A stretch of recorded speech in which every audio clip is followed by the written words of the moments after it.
Sipag o talino? Ako itong lakandiwang nagbuhat pa sa Bulacan. Buong galang na sa inyo'y bumabatit nagpupugay. Taglay ko din ang pag-asang naway maging matagumpay. Patimpalak sa bigkasang kung tawagi balagtasan. Paksang aking ilalatag, pakiwari mahalaga. Pagkat nasasagot dito'y bayan nating sinisinta. Sa pag-unlad ditong bayan, puhunan ay ano baga? Ang sipag ba o talino, alin ang mas mahalaga? Kaya't inyong lakandiwa ay muling nagaanyaya ng dalawang mambibigkas na mahusay at kilala. Ang hilig ko'y sulubungin, ng palakpak ang dalawa.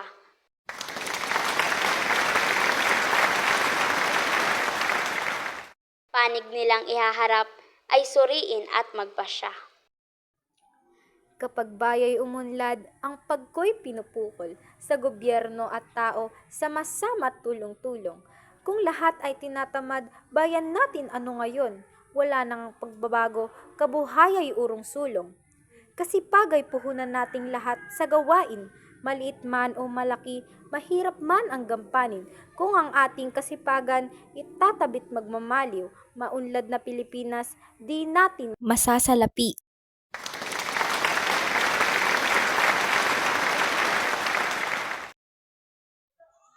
Akong abay inyong lingkod, isinilang na mahirap at ni walang kayamanang maaaring mailantad.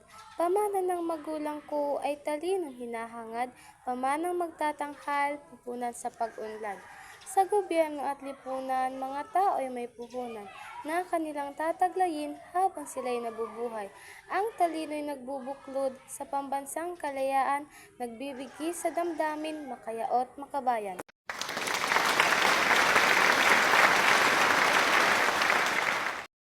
Tapos maipahayag ang panig ng magtatalo.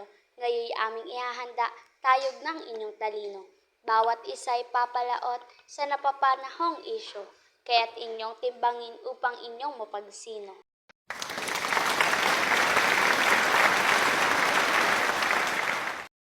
Sa tuwing may ganap na halalan sa ating bayan, sinusuring kandidata may nagawang kabutihan.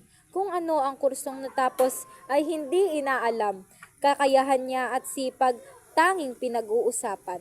Aanhin mo ang talino kung di naman nagagamit. Mga tao'y umaasa, lalo't sila'y nagigipit. Matalinong naturingan, tamad naman walang bait. Kawawa itong bansa, mga luha ang kapalit.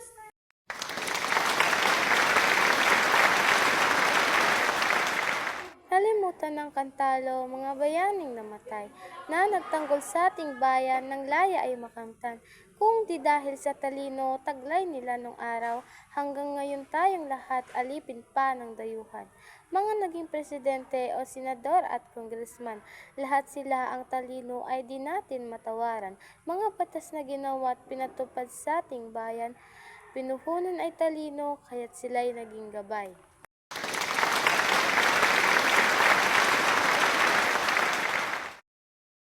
Sa dami ng matalino namumuno sa ating bansa, iba't ibang pagpapasya at maging paniniwala. Utos dito, utos doon, sila'y di gumagawa, kaya't laging nababalang kapakanan naming dukha. Samantalang kung masipag itong mga punong halal, sa problema at kalamidad, sila'y laging naririyan. Hindi kailangan tawagin sila kung saan, sapagkat pagtulong nila ay kambal ng kasipagan.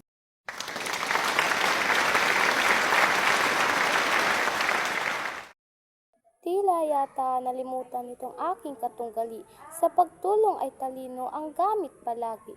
Pag mayroong kalamidad, malulokoy na riyan lagi. Kaya't anong mahalaga, talino'y ipagbunyi. Matataas na gusali, supermarket, public mall, flyovers, skyways at iba't ibang komunikasyon. Lahat ng yan ay nagawa, talino ang naging puhol. Kaya't bayan ay umunlad, ang biyaya'y tuloy-tuloy.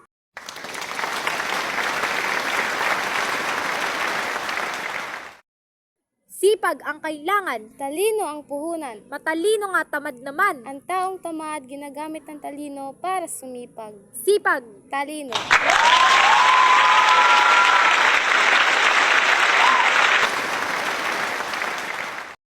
Saglit munang pinipigil inyo itong lakandiwa.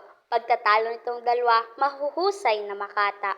pagkat tila nagiinit at kapwa di masawata. Inilahad ng katwiran nakatatak sa ating diwa. Ang talino ay biyaya at kayamanang handog ng Diyos. Lagi nating nagagamit sa mabubuting gawa't loob. Kasipagan at talino, pagsamahing walang tuos, kaya't dapat nang magsanib pag-isahing lubos-lubos.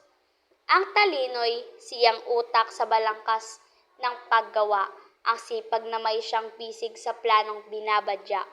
Kung ang isa'y mawawala, walang silbing magagawa. Kaya't kapwa mahalaga, panalo silang kapwa.